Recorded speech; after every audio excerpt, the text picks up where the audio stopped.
زیادہ محبت کرنے والی ہو، تو زیادہ چاہنے والی ہو، جس گھر میں نمازی ہو ایسے خاندان میں شادی ہو، جس خاندان میں کوئی نشہ کرنے والا نہ ہو، جس خاندان کے لوگ کوئی شراب پینے والا نہ ہو، جس خاندان کے لوگ بیمان نہ ہو، ڈکیت نہ ہو، جو میری بیوی بن کر رہا ہے وہ میرے ایمان کو پختہ تر بنانے میں مددگار ہو۔ میرے پیارے ساتھیوں، آج غور کیجئے، ہم اللہ سے یہ کہہ سکتے کہ یا اللہ ہمیں دنیا کی بھی بھلائی عطا فرما، اس میں ہم اللہ سے مال چاہ سکتے ہیں، اے اللہ مجھے مال عطا کر، اے اللہ مجھے اولاد عطا کر، اے اللہ میرے کاروبار میں برکت دے، اے اللہ میری بزنس میں برکت دے، میری تجارت میں برکت دے، اس مال کو میں اللہ کی راہ میں خرچ کر سکوں، اس مال کو یتیموں پر صرف کر سکوں اور اپنا ٹھکانہ جنت بنا سکوں، اپنا مقدر جنت بنا سکوں۔ ہم اللہ سے یہ دعا کر سکتے ہیں اور دنیا کی بھلائی تک مانگ سکتے ہیں اور آخرت کی بھی بھلائی مانگ سکتے ہیں۔ اے اللہ جب مجھے چارپائی پر لٹایا جائے اور میرے جنازہ پڑھا جائے اور قبرستان میں مجھے دفن کرنے کے بعد لوگ چلے آئے، میرے رشتہ دار چلے آئے، باپ چلے آئے، بھائی چلے آئے، رشتہ دار چلے آئے، دوست چلے آئے، سب آ جائے، جب قبر میں حساب و کتاب ہو تو آسانی سے حساب و کتاب لیا جائے۔ میرے پیارے ساتھیوں، میدان محشر ہو تو میدان محشر میں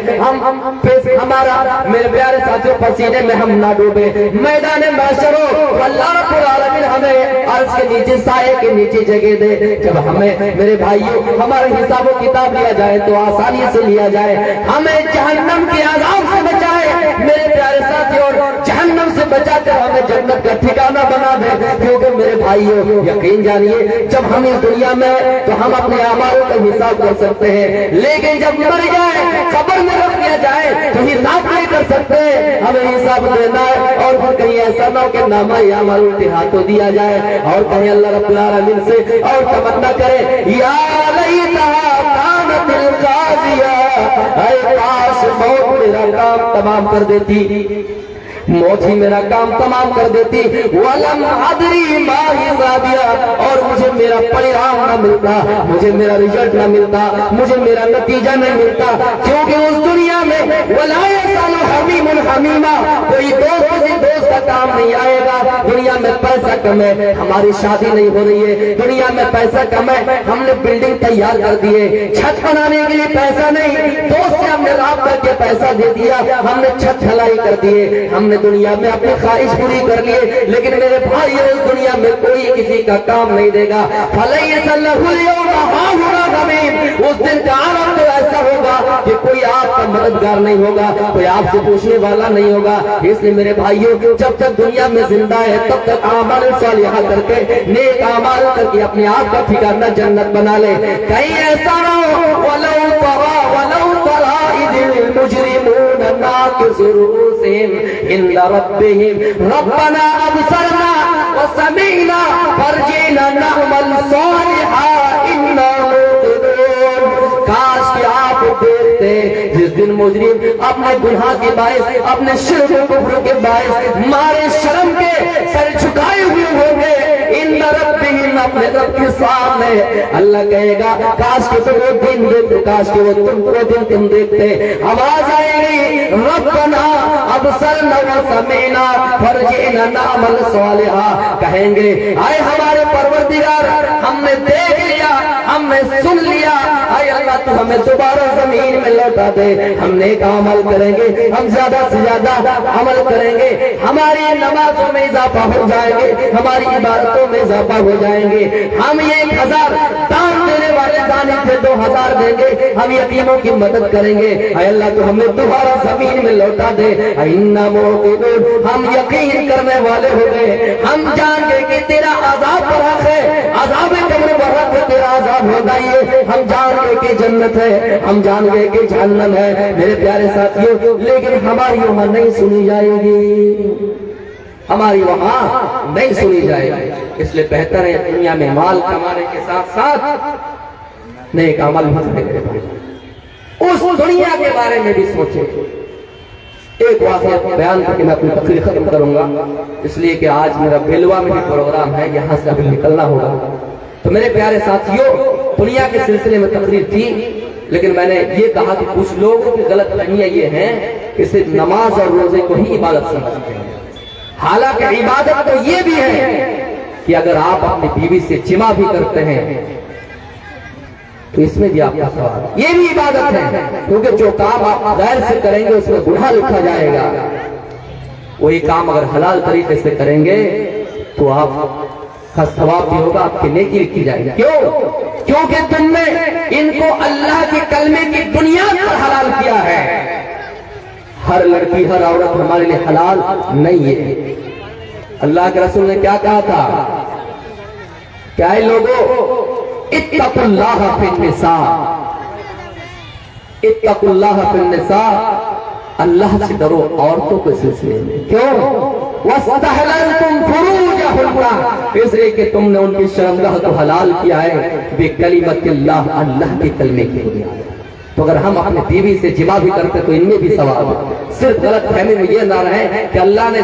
رزق کمانے سے منع کیا، روزی کمانے سے منع کیا، نہیں، منع تب ہے، حرام تب ہے، ناجائز تب ہے جب ہم دنیا کے پیچھے پڑ کے اپنی آخرت کو بھول جائیں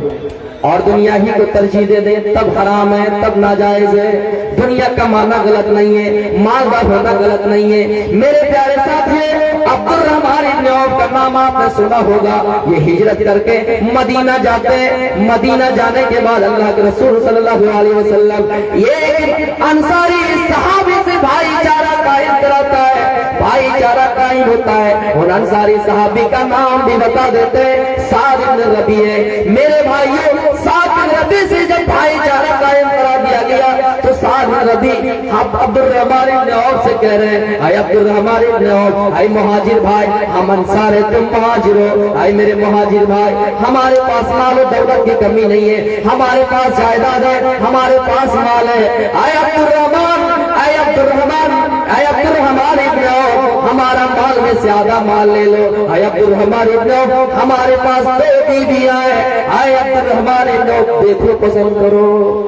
جو تمہیں پسند آ جائے میں ان کو طلاق دے دیتا ہوں، عدت گزرنے کے بعد تم ان سے نکاح کر لو، عدت جیسے پوری تم ان سے شادی کر لو۔ میرے بھائیوں، بھائی چارہ کا یہ عالم تھا کہ آدھی سلطنت دینے کے لیے تیار ہے، اور دنیا میں سب سے زیادہ اگر کسی سے پیار کیا جاتا ہے تو بیوی سے کیا جاتا ہے، بیوی سے محبت کی جاتی ہے۔ اللہ کے رسول سے پوچھا گیا، آپ سب سے زیادہ کن سے محبت کرتے ہیں؟ آپ نے ڈائریکٹ کہہ دیا، بلا جھجک کہہ دیا، حضرت عائشہ سے محبت کرتے ہیں، بیوی سے محبت کرتے ہیں۔ میرے پیارے ساتھیوں، پھر بھی سعد بن ربیع نے کہہ دیا، اے عبد الرحمن ابن عوف، ہمارے پاس 2 بیوی ہیں، پسند کرو جو تمہیں پسند آ جائے۔ یہ بھی نہیں کہا کہ یہ میری بیوی ڈائل ہے، یہ چڑیل ہے، تم ان کو لے لو، یہ کالی ہے، یہ بدصورت ہے، ان کی ناک چپٹی ہے۔ میرے پیارے ساتھیوں، یہ بھی نہیں کہا، بلکہ یہ کہا جو پسند آ جائے تم کو میں ان کو چھوڑ دیتا ہوں، میں ان کو طلاق دے دیتا ہوں، عدت گزرنے کے بعد تم ان سے نکاح کر لو، شادی کر لو۔ بھائی چارہ کا یہ عالم تھا۔ میری تقریر سے جو چیز ٹچ کھا رہی ہے، میری تقریر سے جو چیزیں آپ کو مل رہی وہ سنیے میرے بھائیوں۔ پھر ایسا ہوا،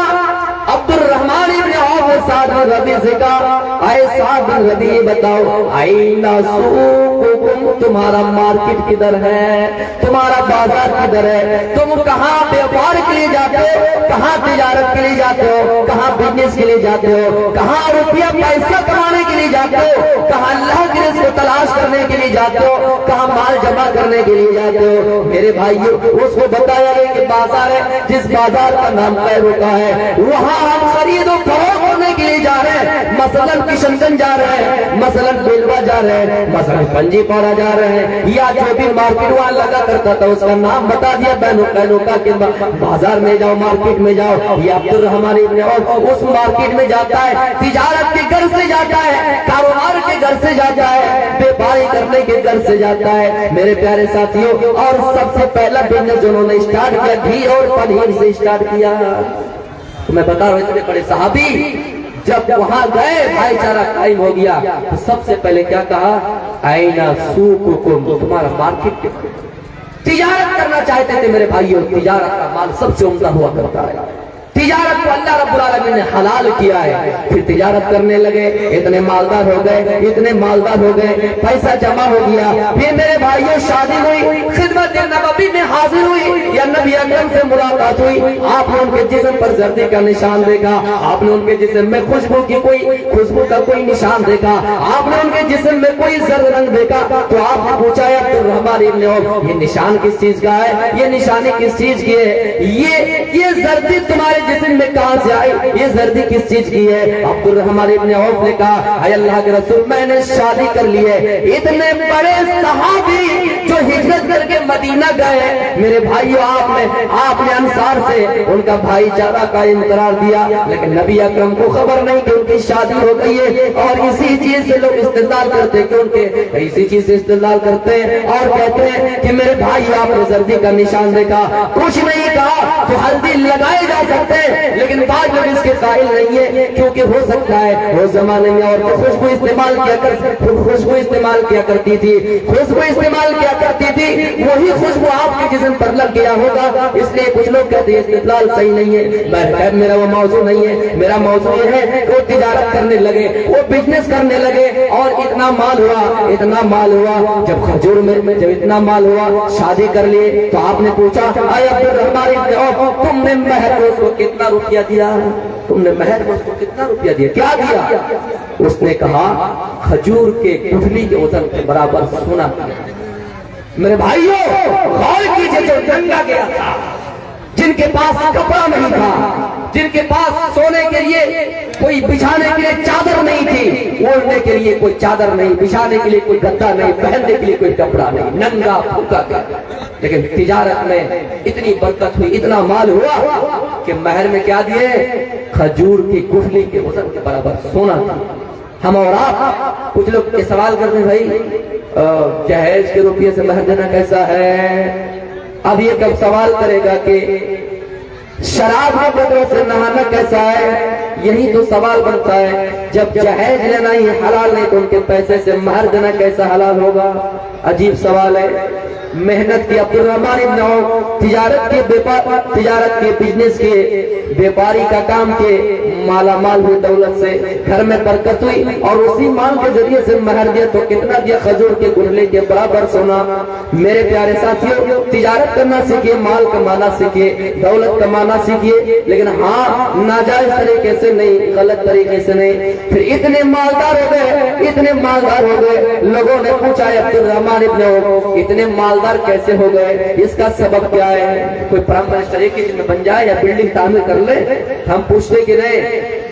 تم نے کیا کیا کہ آخر ایک ہی دن میں بلڈنگ بنا لی؟ مطلب کہنے کا ہے کہ ایک ہی بار ہم نے بلڈنگ بنانا شروع کیے اور ایک ہی بار مکمل کر دی، کیا وجہ، کہاں سے مال آیا؟ عبدالرحمن ابن عوف کہتے ہیں کہ میں نے کبھی اپنی زندگی میں یہ نہیں سوچا کہ زیادہ نفع کے مقابلے میں تھوڑے نفع کو ضائع کر دے،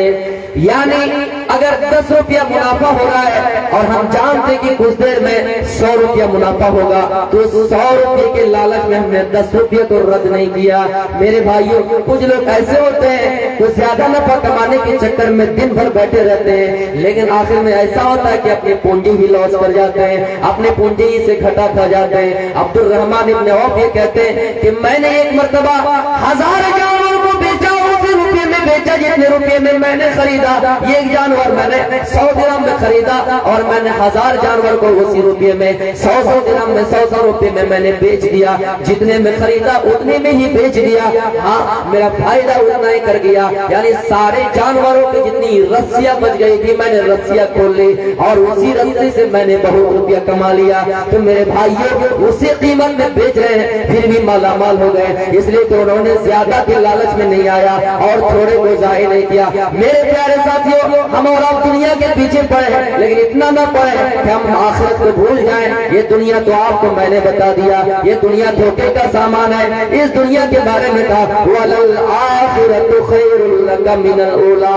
آخرت کی زندگی کے مقابلے میں اس دنیا کی کوئی ویلو نہیں ہے، اس دنیا کی زندگی کے مقابلے میں آخرت کی بہت ویلو ہے۔ جس طرح کوئی انسان سمندر کے اندر اپنی انگلی ڈالے سمندر سے پانی نکالنا چاہے، وہ سمندر میں جتنی انگلی لیا، پانی لیا ہے، سمندر کے اندر کمیاں نہیں کر سکتے، ان میں کمی نہیں ہوں گے میرے پیارے ساتھیوں۔ اس لیے تو قرآن میں اللہ فرماتا ہے فَأَمَّا مَن طَغَىٰ وَآثَرَ الْحَيَاةَ الدُّنْيَا فَإِنَّ الْجَحِيمَ هِيَ الْمَأْوَىٰ، جس نے سرکشی اختیار کی اور دنیاوی زندگی کو ترجیح دی میرے بھائیوں، اس کا ٹھکانہ جہنم ہے۔ اس لیے ہم دنیاوی زندگی کو ترجیح دیں لیکن اپنی آخرت کو کبھی نہ بھولیں۔ کہیں پر اللہ فرماتا ہے بل تؤثرون الحیات الدنیا، اے لوگوں دنیا کی زندگی کو کیوں ترجیح دے رہے ہو؟ یہ دنیا کی زندگی فنا ہو جائے گی، اس دنیا میں تم ہمیشہ رہنے کے لیے نہیں آئے ہو میرے پیارے ساتھیوں۔ دنیا کمائیے لیکن اتنا نہ کمائیے کہ اپنے آخرت کو بھول جائیں۔ میں اپنے تقریر کو یہی سے ختم کرتا ہوں، اگر پھر انشاءاللہ کہیں موقع ملا، حیات باقی، ملاقات باقی، میرے بھائیوں آخر میں اللہ رب العالمین سے دعا ہے بارے الہ ہمیں اور آپ کو حلال اور اچھی بزنس کرنے کی توفیق عطا فرمائے، جب مال ہمارے ہو جائے، ہمارے پاس ہو جائے، اس کو صحیح راستے پہ خرچ کرنے کی توفیق عطا فرمائے۔ وما علینا الا البلاغ المبین وآخر دعوانا الحمدللہ رب العالمین۔ السلام علیکم ورحمۃ اللہ وبرکاتہ۔ وعلیکم السلام ورحمۃ اللہ وبرکاتہ۔ حضرات ابھی آپ ہمارے لیے جو تقریر فرما رہے تھے نقل جرجس صاحب تھے جو متعلم جامعہ سلفیہ بنارس کے تھے، اور ہمارے بیچ وہ تقریر فرما رہے تھے، جی کرتا تھا کہ ہم لوگ ان کو زیادہ سے زیادہ سنیں، لیکن وقت کی پابندی ہے اور خصوصاً جو لوگ اس جلسہ کے گارڈین ہیں وہ لوگ ان کے ساتھ ساتھ جن کو جو ذمہ داری دی گئی ہے اس ذمہ داری کو بھلی بھانتی نبھانے کا کام کریں۔ والنٹیئر حضرات آپ ذرا دھیان دیں، جلسہ کا ہمیں اگر ہم دکانداروں کو جگہ دیتے ہیں تو جلسہ کامیاب نہیں ہو پاتی ہے، لیکن اس دکانداروں میں ہماری ماں اور بہنیں بلا خوف جو ہے وہ گھوم رہی ہے۔ مہربانی یہ ہوگی کہ والنٹیئر حضرات آپ ان پر دھیان دیں اور ان کو بازاروں میں جانے سے روکیں، اور جس کو جو ذمہ داری دی گئی ہے وہ اپنی اپنی ذمہ داری کو سنبھالے۔ ابھی ماں اور بہنوں کی طرف سے یہ آواز آ رہی تھی کہ ہم لوگ بنگلہ بھاشی ہیں، بنگلہ کو سمجھتے ہیں، ہمارے لیے اردو دان، چونکہ ہم لوگ سب بھاشا کو جانتے ہیں لیکن ہماری ماں اور بہنیں خاص کر بنگلہ سے بہت زیادہ محبت کرتی ہے، اسی وجہ سے اب ہم آپ کے بیچ میں اس ضیاء کے بہت ہی مشہور مقرر فضیلت الشیخ جناب مولانا سراج الاسلام صاحب سلفی آپ کے بیچ میں ہوں گے۔ ان کے چونکہ ان کی تقریر ابھی آپ کے سامنے ہونی ہے، اس بیچ جلسہ کے ذمہ داروں کا کہنا ہے کہ 5 منٹ کے لیے ایک بچی کا پروگرام ہوگا اور اس کے بعد آپ کے سامنے بنگلہ کے مخصوص مقرر فضیلت الشیخ جناب سراج الاسلام صاحب آپ